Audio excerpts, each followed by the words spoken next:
Berlin, April 1945. Above ground, the city burns. Below it, in the concrete maze of the Führerbunker, the Third Reich reaches its final hours. After the war, one question remains: what becomes of the place where Adolf Hitler spent his last days? The answer is stranger than expected: a story of demolition, denial, and quiet erasure. The story of Hitler's bunker begins not in 1945, but nearly a decade earlier. In 1936, as Berlin was preparing for the Olympic Games, engineers from the Reich Chancellery began constructing an underground air raid shelter beneath the Chancellery Garden on Wilhelmstrasse. It was modest in size, built primarily for protection from aerial attacks. But by 1943, with Allied bombings intensifying, the bunker was expanded and reinforced. The new lower complex, the Führerbunker, was completed in early 1944. It consisted of roughly 30 rooms connected by narrow corridors, protected by nearly 4 meters of reinforced concrete. 2 stairways linked it to the upper Vorbunker and the Chancellery above. By the start of 1945, Hitler's empire was collapsing. On January 16, 1945, he and his inner circle, including Martin Bormann, Joseph Goebbels, and secretaries Traudl Junge and Gerda Christian, retreated into the bunker. The upper Vorbunker served as living quarters for staff and guards, while the lower level became the heart of Hitler's final command post. It held a conference room, telephone exchange, map room, and his personal study. The air was heavy, the corridors narrow and claustrophobic. Reports from those present described flickering lights, poor ventilation, and constant dampness from groundwater seepage. Life inside the bunker grew increasingly desperate. Hitler spent long hours poring over maps, issuing orders to armies that no longer existed. Outside, Soviet artillery closed in. By April 20th, his 56th birthday, shells were already falling on the Chancellery Garden. Eva Braun joined him underground permanently soon after. Witnesses recall an eerie blend of routine and despair, daily military briefings, hurried meals, and the occasional playing of gramophone music. On April 29, 1945, as Soviet troops advanced within blocks of the Reich Chancellery, Hitler married Eva Braun in a brief civil ceremony in the bunker's small conference room. That same night, he dictated his political testament, blaming Germany's defeat on his generals and declaring his loyalty to the cause that had destroyed Europe. The following day, April 30th, 1945, he took his own life in his private study alongside Braun.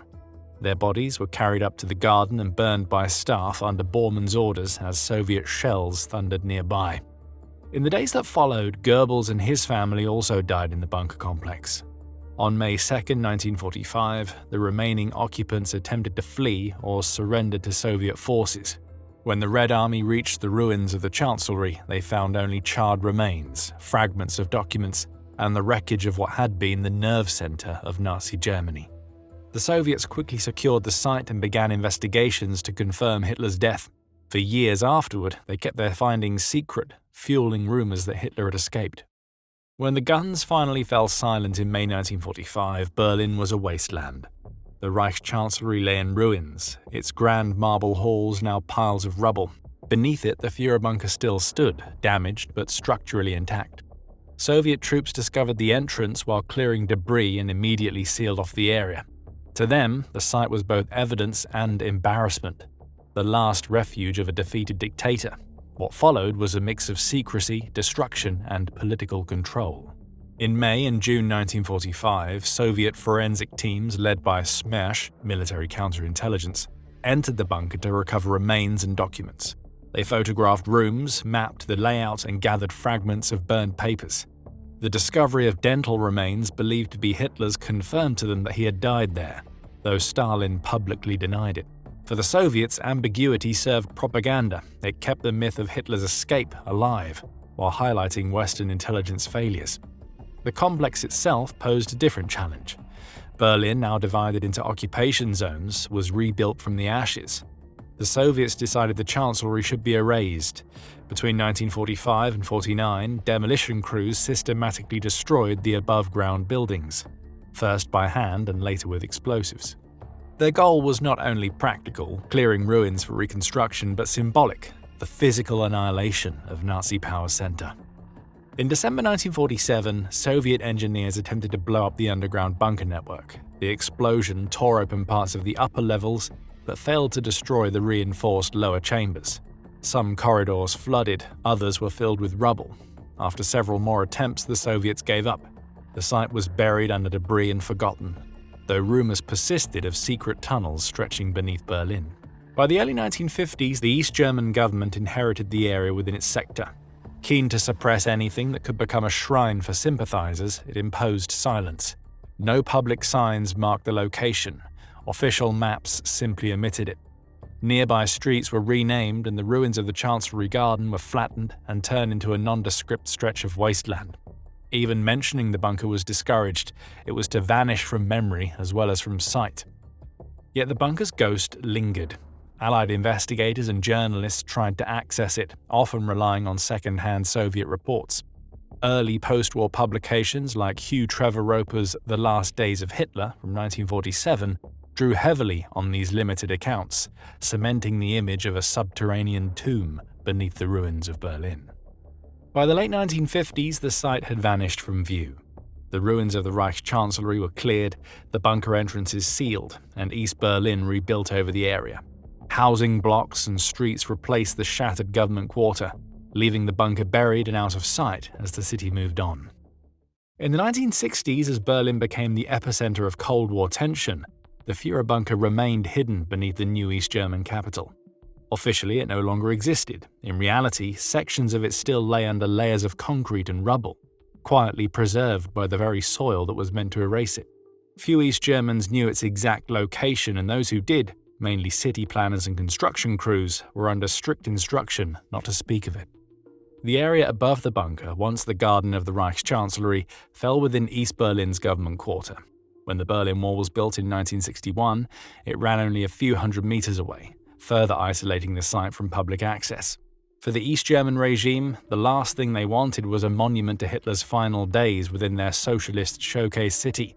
The strategy was simple: bury it, build over it, and forget it. During the 1960s and 70s, construction workers occasionally stumbled upon reinforced walls or sections of the old bunker network. Each time, authorities quickly sealed the openings. One major discovery occurred in 1973 during the building of apartment blocks along Vossstrasse. Engineers accidentally broke through part of the lower Führer bunker chambers. Rather than excavate or document it, the East German Ministry of State Security, Stasi, ordered the remaining rooms filled with sand and cement. Western historians operating from divided Berlin could only speculate. Rumors spread through both Germanys and abroad. Some claimed the Soviets had preserved parts of the bunker for secret study. Others said the entire structure had been obliterated. Throughout the Cold War, East German propaganda avoided mentioning Hitler's last days or the bunker. School textbooks skipped over it entirely. The regime's focus was on anti-fascism and socialist progress, not on the ruins of dictatorship lying beneath their feet. But in the West, fascination persisted. Western journalists and tourists visiting Berlin often asked where Hitler's bunker had stood, only to be met with shrugs or evasive answers. In the late 1980s, as East Germany approached collapse, its capital began another wave of reconstruction. City plans were modernized and some older districts were mapped more precisely.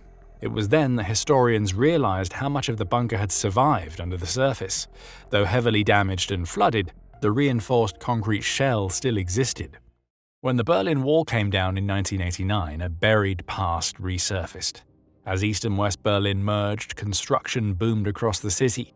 Bulldozers and survey teams revisited long-ignored plots, including the former Reich Chancellery Garden. In 1990, engineers unexpectedly uncovered sections of the Führer bunker's reinforced walls and stairwells. They found flooded corridors, twisted metal doors, and fragments of wartime fittings. For historians, it was a rare physical link to one of history's most infamous sites.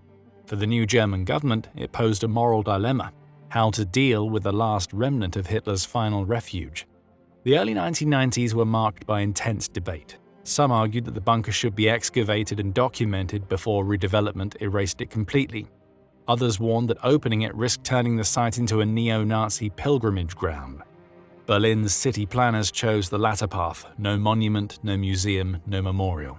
The ruins were quietly sealed again in 1992 as new apartment buildings and car parks rose above them. The only trace left visible was an unmarked patch of gravel between modern buildings. Still, curiosity persisted. Historians pieced together the site's layout using wartime blueprints and Soviet photographs. Journalists and documentary filmmakers tracked its shifting legacy. In the late 1990s, the exact coordinates of the bunker became public, sparking a wave of dark tourism. In 2006, ahead of the FIFA World Cup, Berlin installed a small information panel at the edge of the site. The display offered a factual, minimal explanation of the bunker's history, along with diagrams showing its position under the surrounding buildings. It was the first official acknowledgement of the site, designed to inform without glorifying. Historians still debate how much of the lower levels survive. Estimates suggest around 15 to 20% of the original concrete shell remains buried. In 2016, the Berlin Story Museum opened a reconstruction of parts of the Führer bunker inside a former air raid shelter a short distance away. The exhibit features replica rooms, including Hitler's working quarters, as well as models, documents, and eyewitness accounts explaining the bunker's design and daily use in 1945. It's not the authentic bunker, but it provides a controlled, factual way for visitors to understand how the complex once looked. Today, the bunker survives only as a hidden footprint beneath modern Berlin, sealed, silent, and stripped of symbolism. What was once the regime's final refuge has become part of the everyday city above it. It's a reminder that history's darkest places can fade from view, while their lessons endure.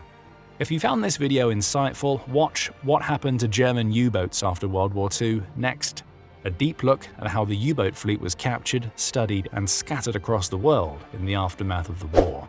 Like this video, subscribe, and hit the bell for more History Inside, and we'll see you in the next one.